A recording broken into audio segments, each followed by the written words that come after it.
Hey Kev, let's follow this trail over here. This looks like there might be something waiting down there. All right. Hey, wait a minute. Do you hear that? Yeah, I thought it was just me. What the heck is that? I don't know what that is. Whoa, do you smell that too?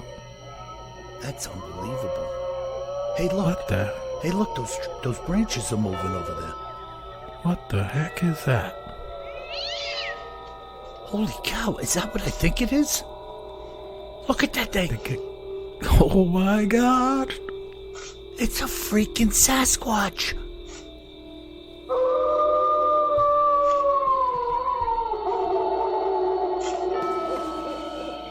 Welcome to the Bigfoot Terror in the Woods Sightings and Encounters podcast. I am your host, W.J. Sheehan, author of the series of books Bigfoot Terror in the Woods Sightings and Encounters. 10 volumes available in paperback, ebook, and Kindle format at Amazon. And if you're late to the podcast and you didn't hear last week's show, Volume 10 is now in Audible. So 10 books in paperback, ebook, and 10 books at Audible for your listening pleasure. And now, may I introduce you to my brother and co-host, KJ Sheehan. Kev, how are you? I'm doing great. Easy for you to say, Bill. Exactly. 10 forward, 10 backward, 10 books. 10 bucks, 10 books. 10 whatever. You know how it is. It is all good. I'll tell you how it is. I just looked at the thermometer on the deck, and it's 60 degrees here tonight, which is all right with me. Yeah, I am, as you know, I'm out in Wichita, Kansas tonight. Yeah. And it's pretty warm here. And tomorrow back in Raleigh, when I fly home, it's supposed to break the all-time record, like 86 degrees or something.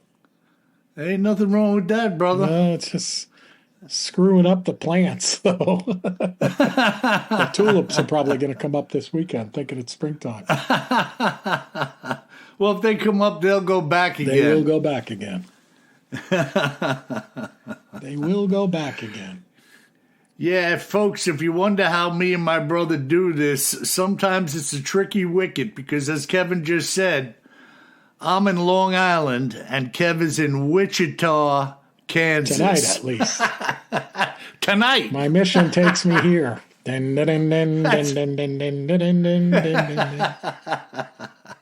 Yeah, with your Walther 38.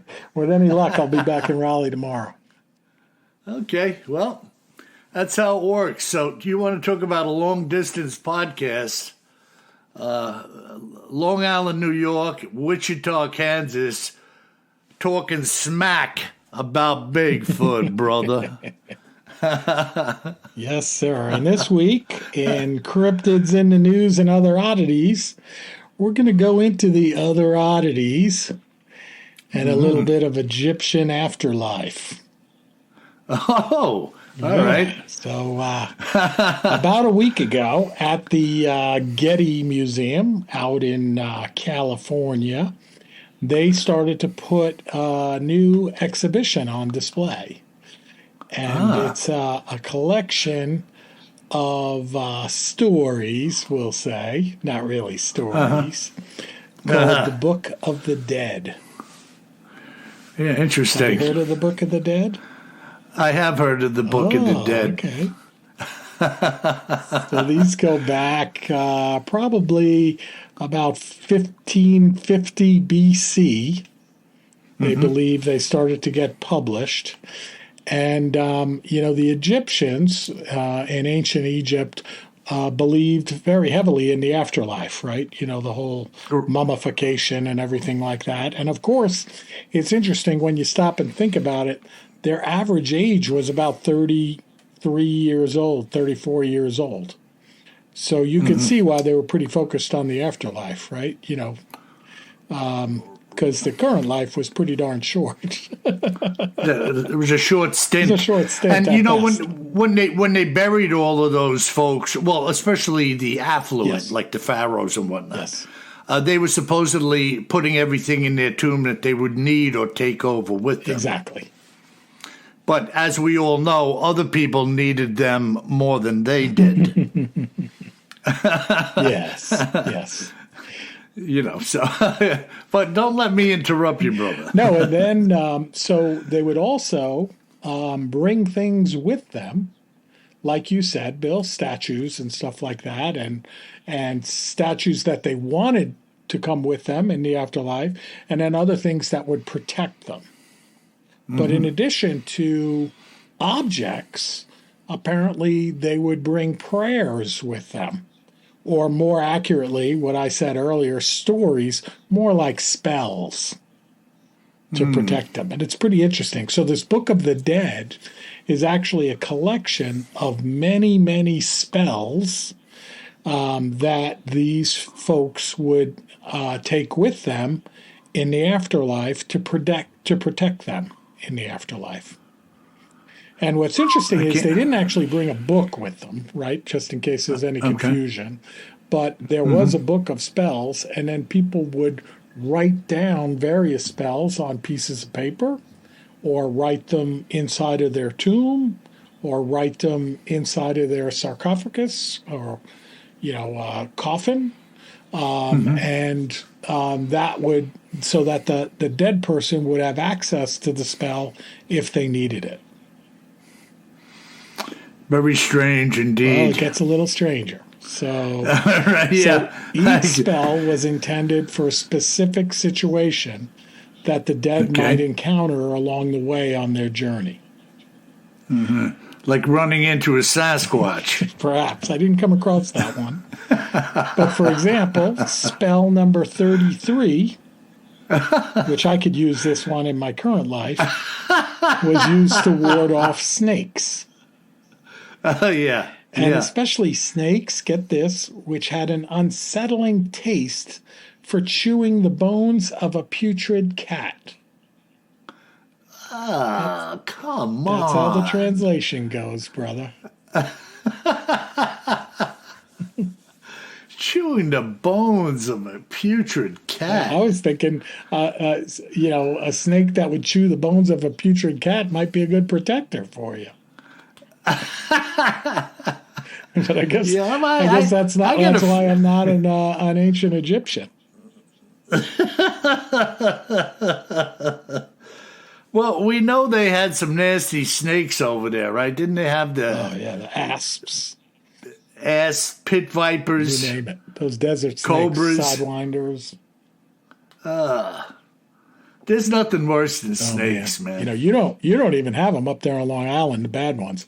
We got copperheads all over the place, water moccasins down by the river. It's like, whoa. Yeah, no, I have no interest in snakes. it, man. Yeah, no interest. And they're nasty, unrelenting creatures. Well, and it's like, some people, like I lived in Arizona for a while, as you know, and we had rattlesnakes everywhere. But the rattlesnakes are great because they warn you. Yeah. They don't want to bite you. They rattle at you to scare you away. Yeah, get away. Yeah. I'm laying over here. Yeah, don't step on me. So you got the putrid cat spell. And they talk about the fact that without the right spells, you might be decapitated, which is spell 43, placed onto a slaughter block, spell 50, or perhaps most humiliating of all, get this, turned upside down, which spell 51 prevented. And the bad thing about being turned upside down is that it would reverse your digestive functions and cause you to consume your own waste. How do you like them apples? Yeah, well, I don't think anybody... Well, look, man, in case anybody's interested, when you're dead, there's nothing to consume. Exactly. Yeah. Exactly. And, on their journey in the afterlife, they needed these spells because they viewed, and this part's pretty interesting, Bill, they viewed they believed that they would come in contact with a lot of terrifying creatures between the current world and the afterlife. And the reason why they'd come in contact with these terrifying creatures is to scare the souls of folks that were trying to access the afterlife but don't belong in the afterlife. So that's kind of interesting, right? It's, a little bit like gazing into hell, I guess, if you didn't belong in heaven. They might not have been far from the truth on that one in a twisted way. Exactly. But,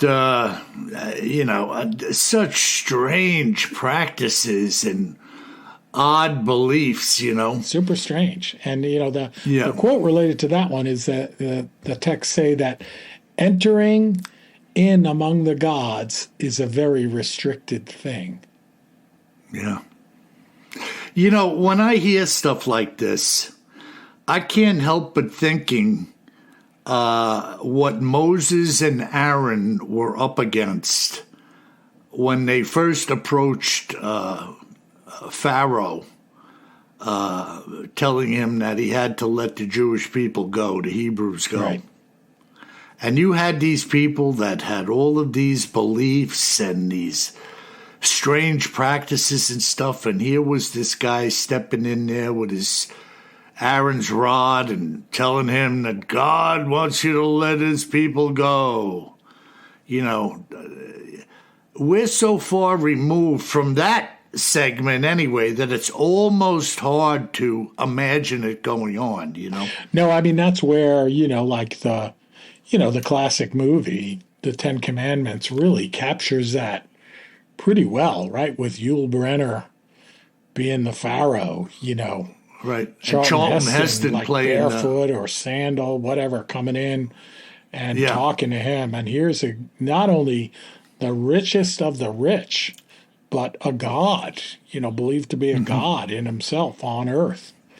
And them having this conversation together, Yeah. Amazing. Yeah, very, very odd, and when you look into some of the tombs that have been opened, and of course the valuables that came out of the tomb of Tutankhamun, which we all know about and have seen for decades, they were a strange group, man. No doubt. Now, it's interesting, though, they describe the intended destination of the afterlife as being a realm of the gods and a safe haven of eternal paradise. A field of gently waving reeds that resembled the idealized version of Egypt that the deceased had left behind. The lush landscape had field hands who helped each arrival sow, plow, and harvest the grain that supplied the sustenance for the gods. Yeah, unbelievable. Yeah, the Book of the Dead. Now, was this actually a collection of what had been gathered out of a variety of tombs that was put into? Yeah, well, apparently it was written down, so they found it on, the papyrus. Okay. Right? But they would actually, people would, like, it was confusing to me. I was like, so what'd they do? They didn't have printers, right? And I don't think they rewrote this book every time and sent everyone with a book under their arms. So they talk about the fact that spells were inscribed on nearly every available space inside of burials. Some were painted on the interior and exterior of the sarcophagi. Others were imprinted on shrouds, statuettes, amulets, and magical bricks that embedded the walls of the tombs. Now, if you know, I'm not putting you on the spot. Oh, you're putting me on the spot. Yeah. I'm not putting you on the spot, but I am. Were the majority of these, quote, spells found in the majority of tombs, or were they 1 here, 2 there, 3 from this guy, 4 from this tomb? I mean, were they kind of unified in their usage? There were, they talk about the fact that there were many typically in the tombs, many written down. Okay. Okay. But I would imagine, people picked from the menu, like of what they thought was appropriate, like snakes. Yeah.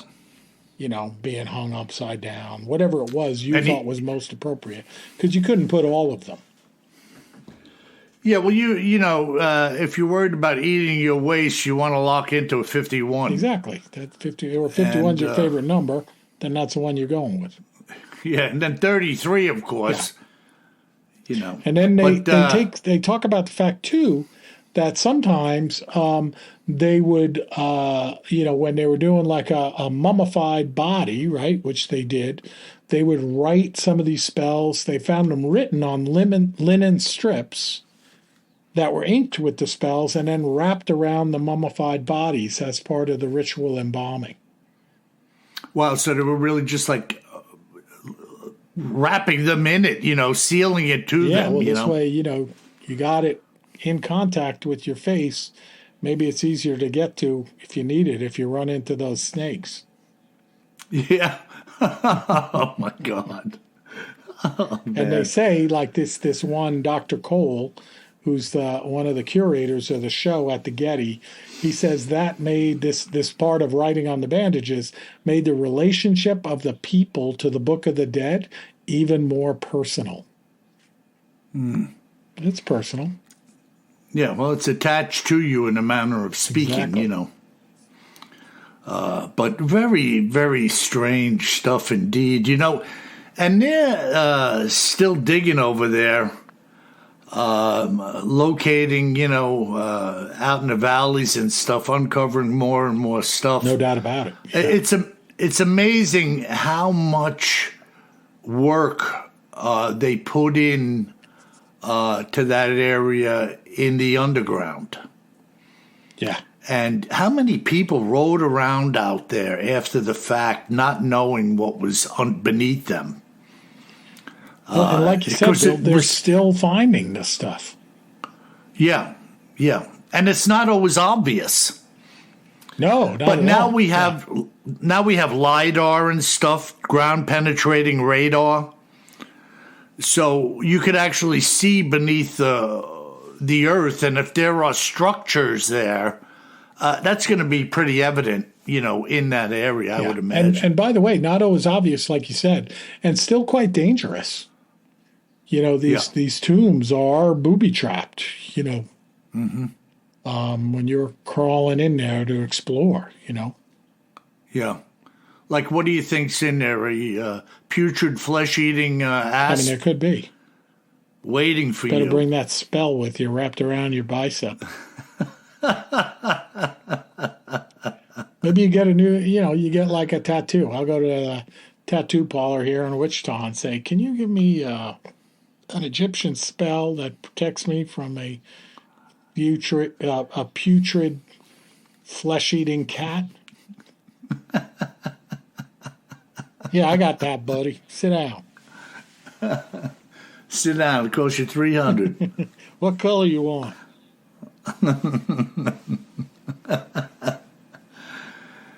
I wanted to color your face ugly. What color you want the putrid flesh to be?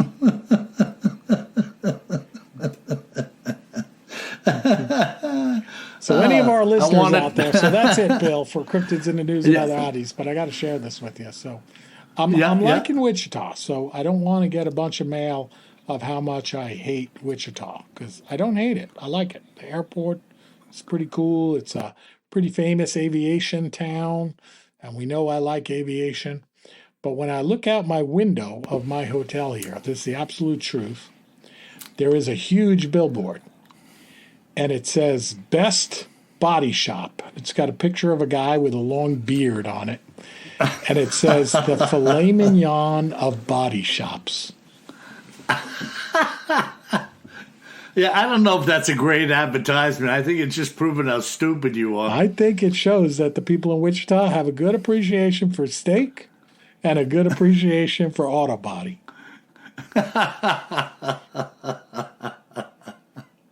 Because I was looking at that at first, Bill. Well, I got in late last night. I woke up this morning. I looked out the window. It was still dark.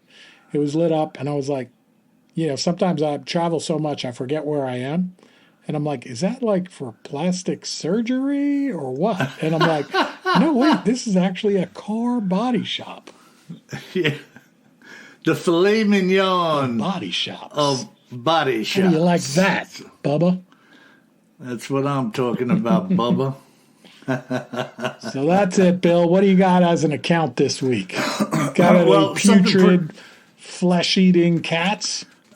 Yeah, putrid, flesh-eating Bigfoot. We can only hope. Yeah, right. This account was shared with me by a lady named Laura Silvers, a resident of the state of Michigan, and this is what Laura had to say. I know many people do not associate women with hunting, but I come from a family with quite a lineage of female hunters, dating back to my great-grandmother and coming forward. At any rate, we had booked an early season bear hunt up north in Saskatchewan, Canada. We finally arrived at the camp on the edge of a lake with a small boat dock and a cabin. We were asked to begin mixing bait for the hunt as soon as we arrived. Jerry, this fellow, used a mix of oats and cooking oil, creating this kind of stretchy, loose dough in a small cement mixer. It was pretty late when we had completed the mix, so we all crashed in the cabin, resting for an early morning start. We loaded 2 boats with bait barrels and our tree stands in the morning, heading across the lake into 2 different areas. The barrels were set up in several locations with tree stands overlooking them at a distance of about 40 yards, perhaps a little more. I had stayed in one of the spots, climbing up into the stand and waiting. The day was overcast with a mist and drizzle passing through in waves to the point where the afternoon was waning. Some big birds were cawing the entire afternoon, somewhere not too far from where I sat, but I never saw them. They were loud, so they must have been relatively large, probably like a crow or something like that. From my perspective, a trail came from behind me over my right shoulder, with the tree, of course, up against me. I looked over a small clearing with stripped logs stacked at 40 yards.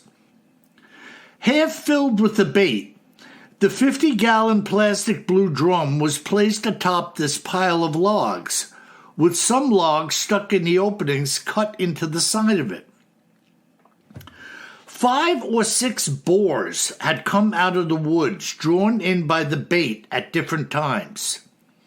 Each one run off by a larger boar making the scene. Finally, a large bear came in, now standing on the pile of logs, pulling at the logs that were stuck in the opening of the drum, trying to get at the mix. It was amazing to see how easily they could drag or pull at a log with their paws like it was nothing, their focus being just to get at the bait. Now, I'm thinking this boar I will take. When below my stand and to my right, an even larger bear emerges, coming down this trail and into the clearing.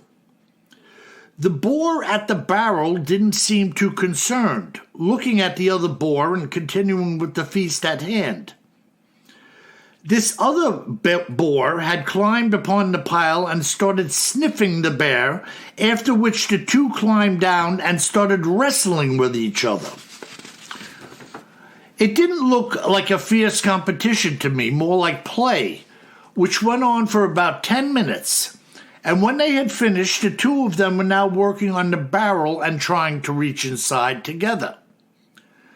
Then I took my shot at the larger of the 2. Having been hit, the bear leaped off the pile, running into the brush, and I could hear him fall soon after, going into a death moan in the trees.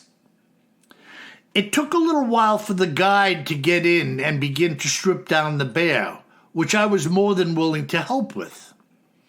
The birds I told you about kept up their cawing the entire afternoon, stopping only briefly when the shot rang out and beginning again when it was over. I was nervous, now down out of the stand and knowing how many black bears were in this forest, having seen 6 or 7 myself in several hours. The guide worked fast, trimming up this boar that was about 600 pounds, when suddenly all the birds stopped their cawing. I told you, they went at it all afternoon without ceasing, and now they were quiet. I had paused when this occurred while Jerry kept cutting away, saying nothing. Seconds later, a loud, crisp wood knock resonated in the woods, sounding like it was not far from us, just like a wood block in an orchestra sounds, clean and perfect for my hearing it. Jerry didn't say a word, but he looked like he was shaking as he continued the work. I don't believe it was a minute later that a tree came crashing down, again not far from us. I could hear the branches making their way through the surrounding trees, finishing off with a crash when it hit the ground, and then I broke the ice with Jerry. I said to him, "Are you hearing all of this? What is going on?" He told me, "It's getting late, and there are a lot of big critters in these woods. It's probably just a big boar trying to impress a sow," and he kept working. That is when the howl happened. Whatever it was, and I didn't see it, let out this blast in the woods. And that's when Jerry said, "We will have to leave the rest. We need time to get back before darkness falls," and we gathered up our things and left. This howl was solid and long, shaking me to my core, and I was looking at Jerry when it began as he almost cut through his finger with the knife. We left everything behind, grabbing only our immediate belongings, guns, meat, and gear, taking off for the edge of the lake and the boat, and it was over. Jerry didn't say a word on the trip back to the base camp. We were there for several more days, and I had never known any hunter to abandon their kill in the woods under any circumstances. I believe now that Jerry was afraid for himself and me at the time, having done so. During the evening, he pulled his helpers outside for a chat, which we weren't invited to. I imagined he was sharing with them what had transpired in the woods, but I will never know. For the rest of the days there, I was on edge, with Gary and his crew sticking with the whole bear thing when the subject was breached, constantly evading my conversation to further my inquiry. I believe that excuse me. I believe that a Sasquatch was closing in on us that day, knowing what I did then and further knowing what I do now. I've heard bears growl and roar briefly, but this was no bear. This sound that I heard could have hurt you at close range. It was that loud and prolonged. That was no coincidence, coupled with the perfect knock and the tree falling. I'm 43 years old, and I was 26 when that incident occurred in Canada. Much more cautious since then in my approach to hunting in every respect.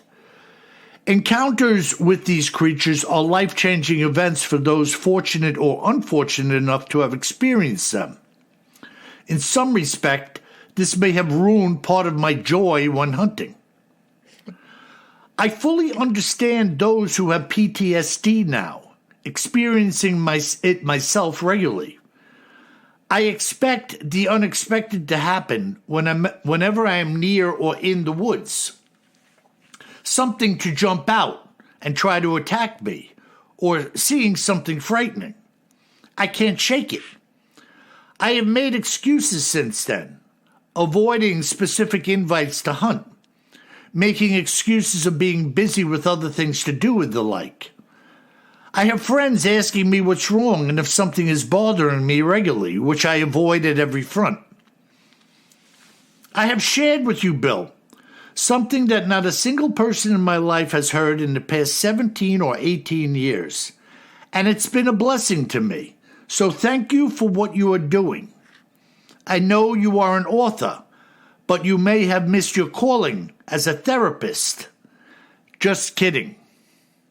I thought that was kind of neat how she put that in there. Because some people you talk to, Kev, relative to Bigfoot, and they express that they are legitimately grateful for just having somebody to hear it out. Yeah, well, and part of it is that kind of semi-anonymous confessional, right?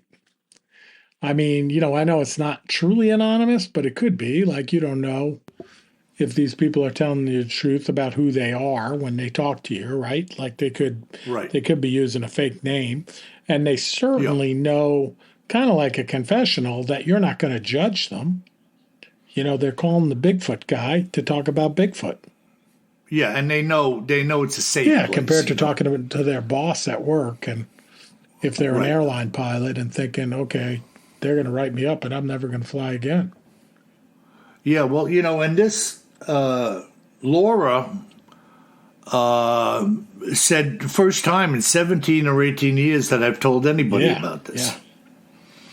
And so she had her own notions as to what was going on there, and put two and two together about this guy leaving the unfinished bear in the woods and saying we got to go before it gets dark. Well, then another classic, Bill, like how many people write in and say, how do I see a Sasquatch, And here it is, like people that are regular, very experienced hunters, bear hunters. Yeah. So, you're going after some of the near apex predators, if not apex predators, and you're up in Saskatchewan. Yeah. And you're out in the woods for days, up in the tree stand. Yeah, you're probably going to be the one, and you've been doing it for many years. You're going to be the one that's likely to see a Sasquatch. Yeah, and they're baiting. Oh, yeah. Baiting mixing up the oats and cooking oil in barrels or cement mixers, right? And these guys ain't fooling around, They're not looking for squirrels.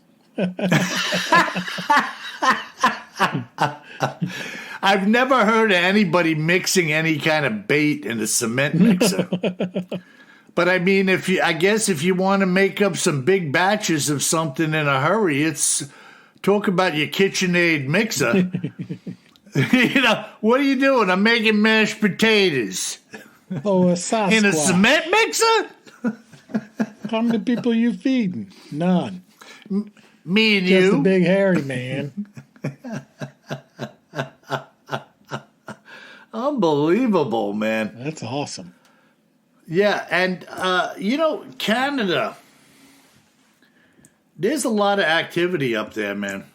Definitely. There's a lot of activity up there, but that's not to take away. Kev, and by the way, Neil, if you're out there, God bless you, brother. I had a couple of good conversations with a fella named Neil down in Georgia. Mm-hmm. And I took an account from him, and there was like a secondary account that had developed not too long after the first, and it was all due to him being willing to converse and share with somebody else what had happened the first time around. Mm-hmm. So in other words, because he wasn't zip-lipped with this individual about what had happened on this property, the other story came forward, now he being willing to share with Neil. All right.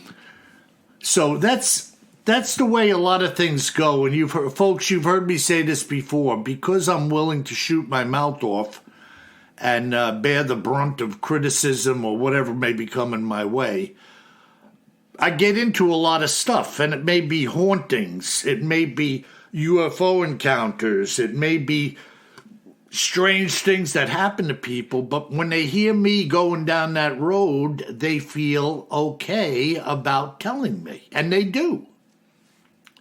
So it's interesting. 100%. Yeah, 100%. And I love, too, the description again of that sound, the howling sound, where they talked about the fact, like, if you were close enough, like it would damage you or something, which, that's what we've heard before. It's like a freight train whistle. Yeah, just bellowing, voluminous. Super loud and vibrating your body. Kev, do you remember that one you sent me that day? If it was true, it was recorded by that man with a couple of little kids standing with him. Yeah, that was a good one. And now, look, I don't like to get in that camp where I think everything is untrue. Right. But when I listen to that man, look, you couldn't tell listening to it if that thing was 200 feet away or 1,000 feet away.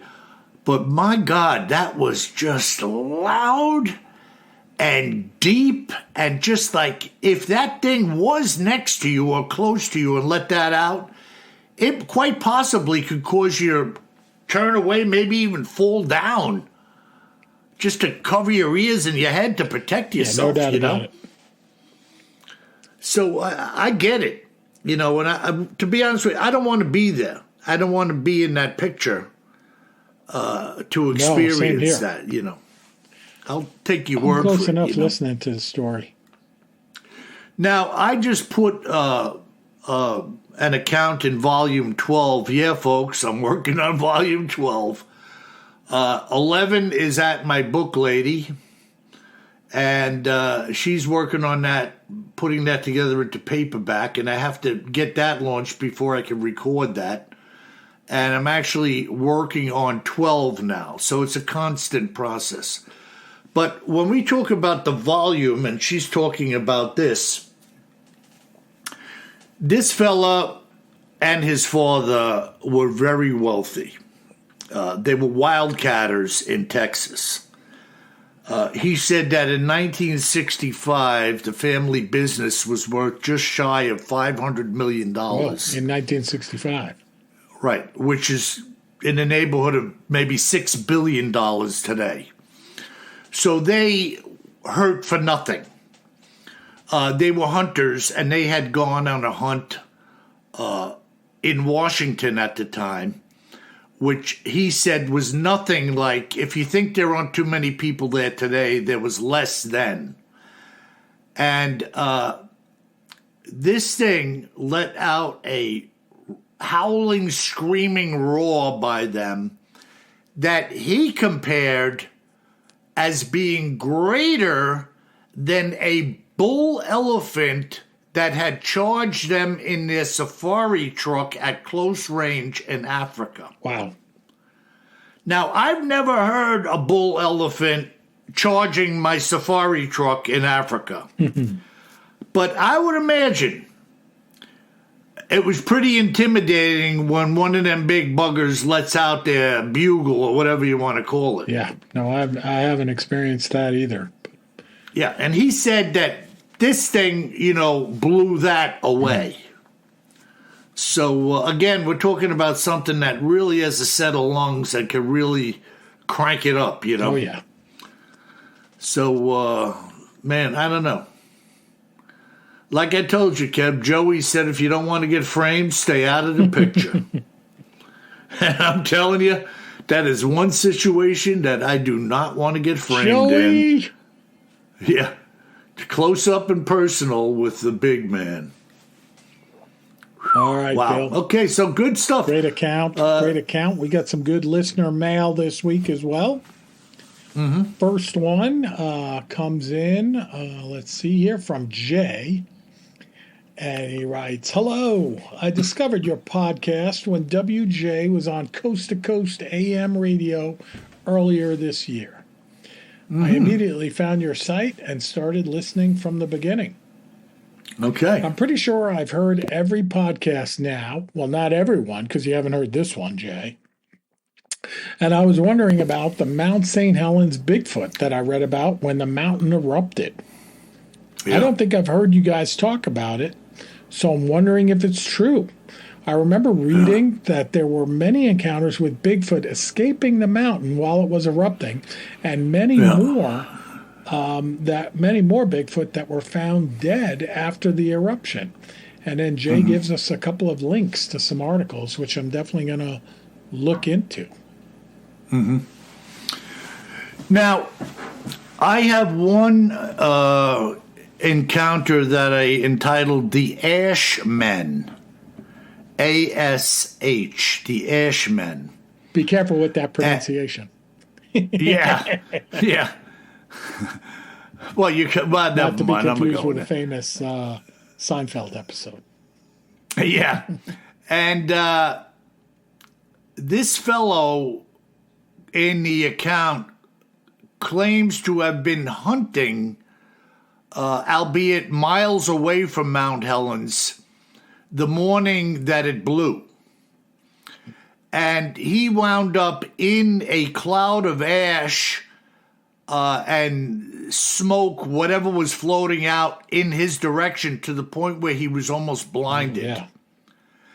And when he finally, covered in this crap himself, was trying to get his act together, as you would imagine, he saw two figures coming in the distance near to him. And, excuse me, I get a tickle. And he said he thought it was two guys in ghillie suits. So he thought that they were hunters, two guys hunting that just happened to get hit with the same ash cloud that he was, because they were completely grayed out. Oh, yeah, everything was grayed out that day, I'm sure. Yeah, he was like in it. He was like in a freaking moonscape, covered in a blanket of powder and ash. And it's not fresh in my mind exactly his description, but they walked by and he shouted to them, I believe, and there was no response whatsoever. And when he had shouted and got like a better look, he realized these aren't guys at all. So that's just one incident. You know, there are areas around Mount St. Helens. Now, Jerry lives out there. Jerry, good to talk to you, bro, the other day, and keep in touch. Jerry lives close to Mount St. Helens. So when I say close, maybe 20 miles. That's close. It is close, right? Especially to a big volcano. And he had told me a long time ago. Now, by the way, Jerry was the bush pilot that saw the Sasquatch on the Mendenhall Glacier in Alaska that we discussed, about a month ago, Kev? Yep. And he said, Bill, man, I live near Mount St. Helens and I've never seen anything. And people claim there's all these critters here and there, and I haven't seen anything. Well, a couple of weeks ago, he told me he heard some whooping and some other stuff right near his house in the woods. So be careful what you wish for, because they may be coming to visit you, you know? No doubt about it, yeah. But I am sure that things had happened back then, because you can't escape. Like the people in Pompeii, right? They couldn't escape. No, and I lived out in Spokane, as you know, Bill, well after the eruption. But there's still a lot of evidence of the eruption. I'm sure there is today as well. When you drive on I-90 from Spokane to Seattle, right. You see areas where, like next to the road, it's all white or light gray and looks like snowfall. And that's actually the ash from the volcano. Yeah, that's not And going you're anywhere. hundreds Nobody. of miles when you're near Spokane from the eruption. Yeah. So, And nobody's coming over to clean that up. no, it's baked into the rock too. But yeah, there was no way to clean it up. Yeah. No, just incredible. How far did that spread? Do you know, Kev? Well, I mean, there were like 6 inches of ash in Spokane, which had to be a couple of 100 miles from Mount St. Helens. Is that still in Spokane? No, I mean like on the cars and stuff like that. Oh, I It was see. like a couple inches of snow, but it was ash. Wow. So, yeah. That's frightening stuff, man. Very Frightening stuff. Well, I don't know if we answered that question or I commented think good so. enough And I on got it. the But links here, Jay, so I'm going to look them up too and see if there's anything new there, and I will definitely cover it if it's Okay. new and interesting. It certainly sounds interesting. And now we go to Fred, and Fred's email is short, but it's good. It's related to episode 220 and that trail cam photo, Bill, that I posted under episode 220 on our website, BigfootTerrorInTheWoods.com, that you received from a listener. And Fred writes in and says, that looks pretty legit to me. Looks just like, quote unquote, Patty. Keep up the good work. Love the podcast. yeah, and spot on, brother. I mean, there's nothing about that reeks of counterfeit. No. And in fact, I actually think it's like Patty's beefier older brother. Could be. Because Patty as a female just kind of looks more burly to me. She's not shaped like for battle. You know what I mean? Yeah. I mean, she's a big mama, but that bugger in that rear view out of that trail camera, that thing is a serious contender. No doubt. And this is why, I stick to my guns that you don't know what you're running into when you run into a Bigfoot creature. And some of these buggers got to be walking around with a chip on their shoulder. I don't think everybody's walking around looking to play patty cake with you because you're walking around in the woods and you look like a nice guy. So I look at something like that, man, and that guy could make short work of you at any point in time. And that is one beefy monster. No doubt. And there's so many things about that picture. And if you haven't seen it, Kev, just tell them again where they can get it. Yeah, episode 220.